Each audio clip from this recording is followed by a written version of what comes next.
Hi, my name is Yelena Ristic, and welcome to my YouTube channel, Prolotherapy in Perspective. If you saw my previous video, welcome back today, January 21st. I decided to record another video today because it's one of the other very frequently asked questions I've had so far. How many treatments, actually two questions, how many treatments will I need? This is my injury. How many treatments do you think I'll need? And also, how far apart should I space them? The first question is much harder to answer, basically impossible to answer, even if I were a doctor trained in prolotherapy, which I'm not. I've had a lot of experience in it. If this is the first video that you're seeing, you might not know anything about me or the amount of experience I've had with prolotherapy, personal experience. So I've had it disable me on one extreme, and on the other extreme I've had it miraculously pull me out of disability that I thought I would never get out of, and it's been 8 years of experience. So even with all that experience, and even if I were, again, a 20 years long practicing prolotherapist expert in any way, inside out and backward, shape, and form, I could not tell you, particularly based on the body part, what was injured and what the size of the injury is, even if I knew exactly what solutions were being used, because there are a lot of factors that go into that. So I'm going to skip to, I will discuss that after, but I'll go to the easier question, which is how far apart should I have my treatments? How far apart should you have them? My recommendation is, and you might have doctors who disagree with me, and I will, and at this point, even though I'm not a doctor, very openly and vehemently disagree. If anyone tells you you should have, you must have, you need to have treatments 2 to 3 weeks apart in order for it to be effective, I wouldn't, that's a red flag for me. And I did believe that. I did engage in that, and that is exactly what disabled me. It wasn't the only factor, but if I had to bet my life on my answer being right or wrong, and that question was, do you believe that having treatments too close together was a factor in you becoming not only not healing, but becoming disabled? I would give you a resounding yes. Absolutely, without hesitation.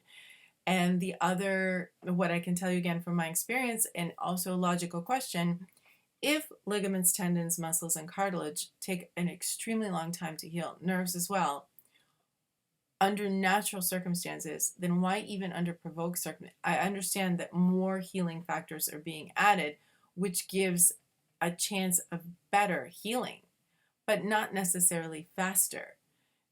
It could be faster if it's a smaller injury with nothing around it, it's super isolated, it's a tiny injury, and you're an amazingly quick healer, so that when you would go back to that doctor, he could take the wand over the injury and say, wow, you've had 20 to 30%. It looks like healing. Let's add some more to it. Well, why? Because you might heal 80 to 90% in 6 to 8 weeks. So my very strong personal recommendation, based on everything that's logical in me, as well as my own experience, is please wait a minimum of 6 to 8 weeks before getting another treatment. And the reason is, on the worst part of the spectrum, it might be too soon. You might get re-injured, or you might get injured even worse. And on the most conservative and part of the spectrum, you're going to be you're potentially wasting your money, because you might report to your doctor that you're still in an enormous amount of pain, and instead of them using, let's say, in the first time they use stem cells, they might say, oh, you're still in that, well, let's just do another stem cell treatment then. Or they were using PRP, okay, I guess you need another round of PRP. Instead of waiting, and again, from my personal experience, I've been 8 weeks, 10 weeks, sometimes 12 weeks out from a therapy, thinking, oh my God, this didn't really help at all. It's barely helped. Did I do something wrong? Did it not work? Why didn't it work? I used to smoke. Maybe it was the smoking. It was my fault. Week 10, some noticeable healing. I'm not 100% sure, but there's some, I think. Week 11 and 12, wow, a lot of healing. I feel way better, maybe 75, 100% better. To, and this is when I was short on cash, 5 or 6 months later, going, wow, I'm getting an enormous amount of healing I didn't expect. Part of the reason, in my case, could have been that I had other structures that couldn't begin to spontaneously heal because they were working too hard protecting a larger injury that had been treated. So I'm not advocating that you wait beyond 8 weeks or 12 weeks. I'm not advocating. I'm just saying it could happen. And based on your pattern of injury and certainly your finances and your scheduling, because we have to work. I know I don't have. A lot of you have children, elderly parents, a number of responsibilities. And I want to say I'm very, very confident that if you cannot make it exactly in 6 weeks to your next treatment, or 8 weeks to your next treatment, or even 12, you should be just fine. And as long as you don't overdo your activity. So I'm going to say 6 weeks is the minimum that I would wait between treatments. You're safe to wait 8, definitely, maybe a little better than 6. And if you're in a rush and you really want, you know you're going to need a lot of treatments and you want to keep on a schedule, don't go beyond, let's say, 12 for the first few treatments. But I would, after you start to feel, you can actually say, wow, I'm having significant healing. You might want to start spacing them further apart, because if you're having significant healing, you might have more resulting spontaneous healing without more treatment. So your treatments should get fewer and further between as you get into a positive upward cycle of healing. So that's for the amount of time in between treatments. When it comes to how many treatments should you have, again, I'm going to say no one can answer that question. Not even the best prolotherapist in the world with a crystal ball, perhaps, because there are so many factors involved. Those factors, just to categorize them, are your level of health in general, right? Do you have any other condition that is going to impact your ability to heal? Those conditions could be something you don't even know about.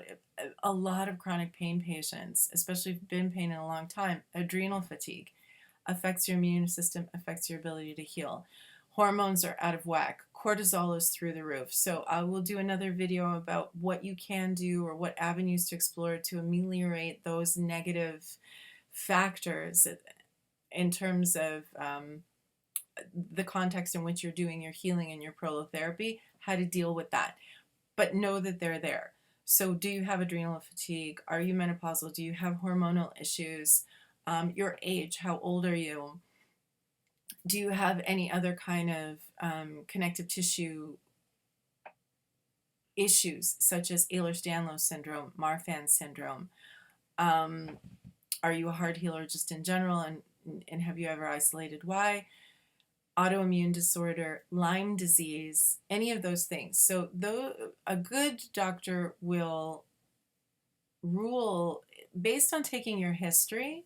They can be quite confident that you're probably not dramatically enough in any one of those categories where they want to explore that before they treat you. But definitely they might treat you and find that you're not responding as well to treatment, go a little bit more deeply into your history, and then find out, wow, okay, this is a potential, and then do testing for that, and then choose to pause treatment in order to deal with one of those factors, and then start you off on treatment again. Again, a no-brainer, smoking. I did. Full disclosure, I'm not proud of it at all. I hate it every single time I say it, but I did smoke while I was receiving treatment. It slows it down, and it will require more treatment. It slows it down considerably, and it will require you to have more treatments. So if you can avoid it at all, please do. Diet. So most especially, I'm just going to touch on key features of diet. You want to isolate what is going to support your immune system, but also collagen production. So immune system, vitamin D, vitamin C hits both. It's the immune system and collagen production. I was taking 2 to 5,000 milligrams of vitamin C. My advice is going to be make sure it's tummy friendly. Again, that'll be in another video, but vitamin C, collagen supplement. I am not promoting anything, but I will say that the kind of collagen that I used was hydrolyzed. It was type 1 and type 3, and I got mine through Bulletproof. I've tried several other types of collagen powders. I won't say which they are because they didn't work for me, but it doesn't mean they might not work for you. They didn't work for me because I couldn't digest them very well. Bulletproof is the one I could digest the best, and therefore I know that collagen supplements in general should work. Bulletproof definitely worked for me. My hair is doubly as thick, as well as my healing accelerated, and I had a lot of spontaneous healing. Maybe it was a coincidence, but I'm pretty sure that the collagen helped. So collagen and bone broth. So I make sure that I have pate, some form of organ, meat, liver, pate every single day. Bone broth pretty much every single day, every second day. My collagen supplement every single day. Vitamin C every single day. Those, and if you have nerve involvement, vitamin B12, the methylized one. Those are sort of the strongest, most basic toolkit to help you help your immune system and help your collagen form. Outside of that, of course, a healthy diet. Avoid junk food. Avoid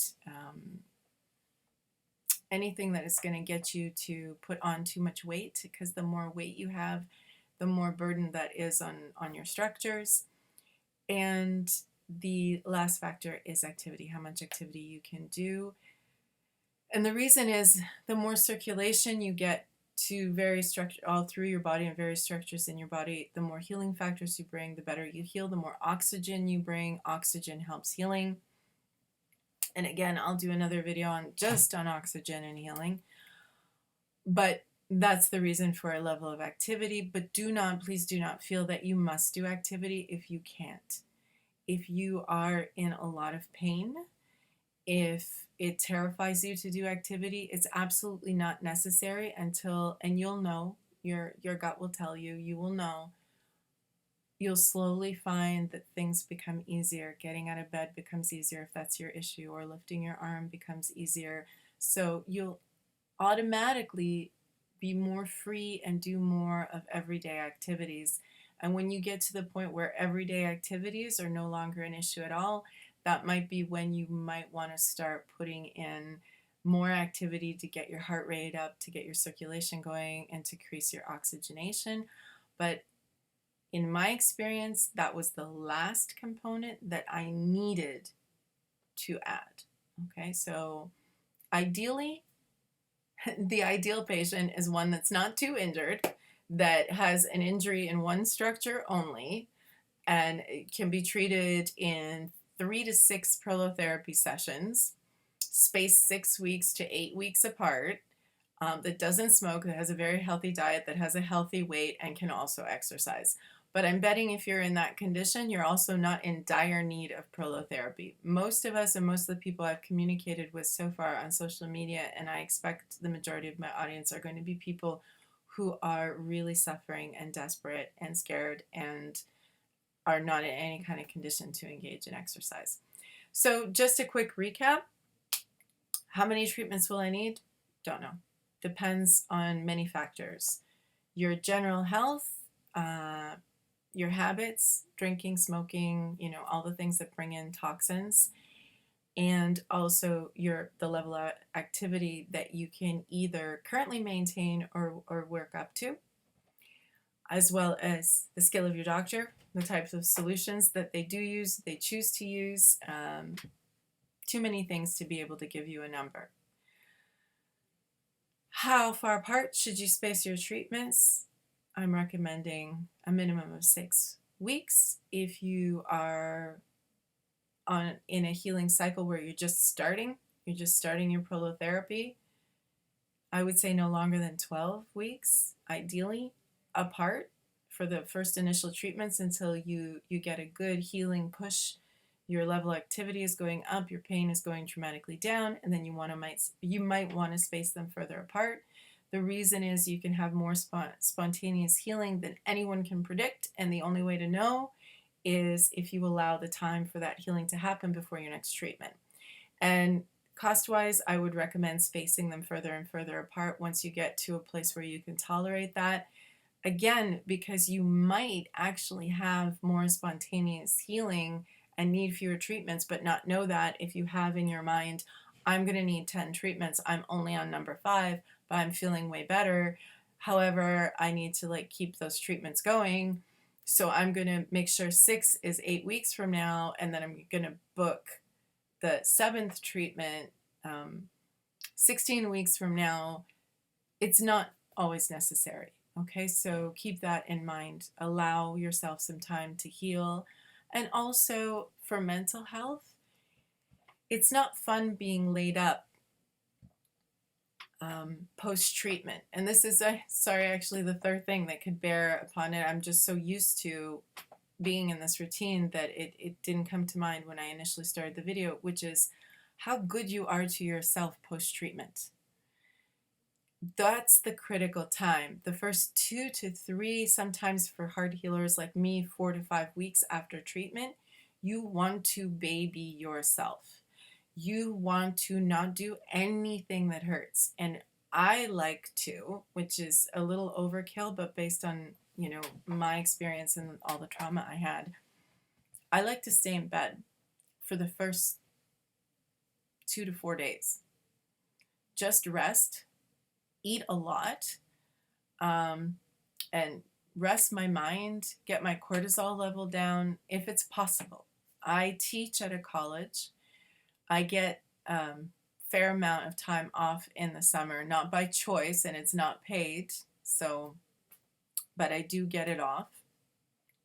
I can also organize my schedule so that I might have 3 or 4 days in a row off, so I'll get a treatment on a Wednesday and stay in bed Thursday, Friday, Saturday, Sunday, and then engage or take a week off work, etc. I have a lot of flexibility. But if you're planning treatment, I would say make sure 48 to 72 hours after that treatment, you can actually stay home and do nothing. It's critical. And then 2 to 3 weeks after that treatment, do as little as you possibly can get away with. No dishes, no laundry, no cooking, no nothing. Get your family or your loved ones or anyone around you who possibly can to baby you for the first 2 or 3 weeks. And or until you aren't feeling any post-treatment pain, and your pain level maybe is already starting to go down, then get back to everyday activities. So play it safe after treatment. That will also help maximize your treatment and also therefore logically minimize the number of treatments you'll have. I think that's all I can think of for today. I hope this was helpful. Once again, if you have any questions, any pointers anything you want to point out about how I'm making these videos, any suggestions you want to make, and of course, any questions at all that you might have for me, please let me know. Put them in the comments, contact me on social media if you already know where to find me. But the best place probably to ask your questions would be in the comments here, because other people who are watching the videos and who might have similar questions can also benefit from seeing the answer that I've given. Thanks again for watching. I wish you all the best, and I wish you loads of strength and hope and courage on your journey. Thank you.